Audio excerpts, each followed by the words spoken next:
اعوذ باللہ من الشیطان الرجیم بسم اللہ الرحمن الرحیم وَلَهُمْ عَذَابٌ أَلِيمٌ بِمَا كَانُوا يَكْذِبُونَ واو زبر وا، لام زبر لا، والا، حامیم پیش ہم، وَلَهُمْ، عین زبر ع، زال الف زبر زا، یہ زال ہے، یہ جو ہے، اور اس کے بعد یہ الف ساکن ہے۔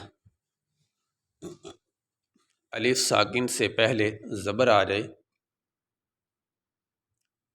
الف ساکن سے پہلے زبر آ جائے تو اس کو حروف مدہ کہتے ہیں، اور حروف مدہ کو لمبا کیا جاتا ہے، اس لیے ہم یہاں پہ اس کو لمبا کریں گے۔ زال الف زبر زا، عزا، با دو پیش بن، عذابن۔ اب یہ با کے اوپر دو پیش ہیں، دو پیش کو تنوین کہتے ہیں، دو زبر دو زیر دو پیش کو تنوین کہتے ہیں، اور تنوین کے بعد اگر حروف حلقی میں سے کوئی حرف آ جائے تو وہاں پہ غنہ نہیں کرتے، اور اگر حروف حلقی میں سے کوئی حرف نہ آئے تو پھر تنوین پہ غنہ کیا جاتا ہے۔ اب یہاں پہ تنوین کے بعد یہ حمزہ حروف حلقی میں سے آ گیا، حروف حلقی 6 ہیں،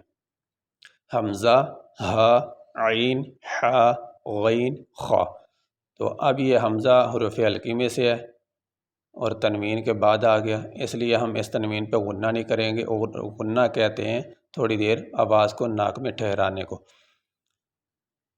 عذابن، بن،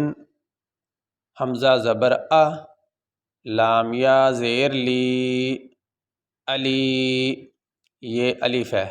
الف کے اوپر زبر زیر پیش آ جائے تو وہ پھر الف نہیں رہتا، یعنی الف کے اوپر کوئی حرکت آ جائے زبر زیر پیش، اس کو حرکت کہتے ہیں، تو حرکت آنے کی وجہ سے وہ الف نہیں رہتا، وہ حمزہ بن جاتا ہے، تو اب یہ اس کے اوپر یہ زبر آ گئی، اس لیے اس کو ہم حمزہ پڑھیں گے، اور یہ لام ہے، اس کے نیچے زیر ہے، اور اس کے بعد یہ یا ساکن ہے۔ یا ساکن سے پہلے زیر آ جائے تو اس کو حروف مدہ کہتے ہیں، اور حروف مدہ کو لمبا کیا جاتا ہے، اس لیے ہم اس کو لمبا کریں گے۔ حروف مدہ 3 ہے، الف ساکن سے پہلے زبر آ جائے، واو ساکن سے پہلے پیش آ جائے، اور یا ساکن سے پہلے زیر آ جائے تو ان کو حروف مدہ کہتے ہیں، اور حروف مدہ کو لمبا کیا جاتا ہے۔ یا ساکن سے پہلے زیر آ جائے، اس کی مثال تو یہ یا ساکن ہے، اور یہ اس سے پہلے زیر آ گئی، لام یا زیر لی، اور الف ساکن سے پہلے زبر آ جائے، اس کی مثال یہ الف ہے، اور یہ اس سے پہلے میم ہے، میم کے اوپر زبر ہے، تو الف ساکن سے پہلے زبر آ گیا، اس لیے اس کو ہم لمبا کریں گے۔ میم الف زبر ما، اسی طرح یہ بھی حروف مدہ میں سے الف سے پہلے یہ کاف کے اوپر زبر ہے، کاف الف زبر کا،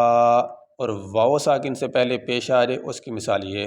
واو ساکن ہے، اس سے پہلے یہ نون کے اوپر پیش ہے، تو واو ساکن سے پہلے پیش آ جائے، یہ بھی حروف مدہ کہلاتا ہے، اور حروف مدہ کو لمبا کیا جاتا ہے۔ نون واو پیش نو،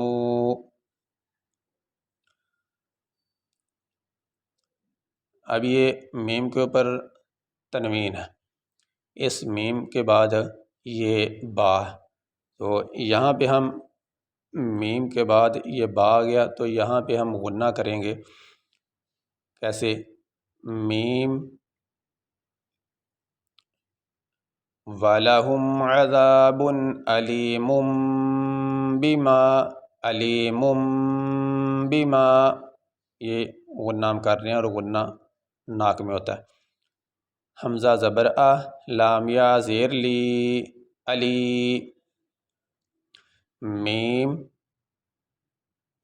با دو پیش مم،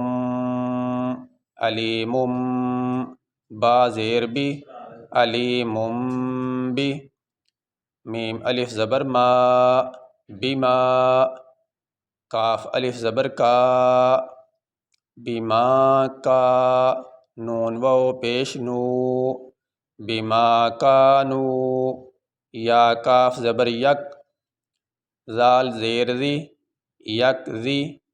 با واو پیش بو، نون زبر نا، بما کانوا یکذبون. اب یہاں پہ آیت مکمل ہو گئی، تو جہاں پہ آیت مکمل ہو رہی ہے وہاں وقف کرتے ہیں، سانس لیتے ہیں. تو جہاں وقف کیا جائے اس کے آخری حرف کو ساکن پڑھتے ہیں. اب یہ نون کے اوپر زبر ہے، تو وقف کرنے کی صورت میں یہ جو زبر ہے یہ نہیں پڑھا جائے گا، نون کو ساکن پڑھیں گے. وہ کیسے؟ بما کانوا یکذبون، یہ ہم نے نون کو ساکن پڑھ دیا. وَلَهُمْ عَذَابٌ أَلِيمٌ بِمَا كَانُوا يَكْذِبُونَ. یہ سبق مکمل ہوا ہے.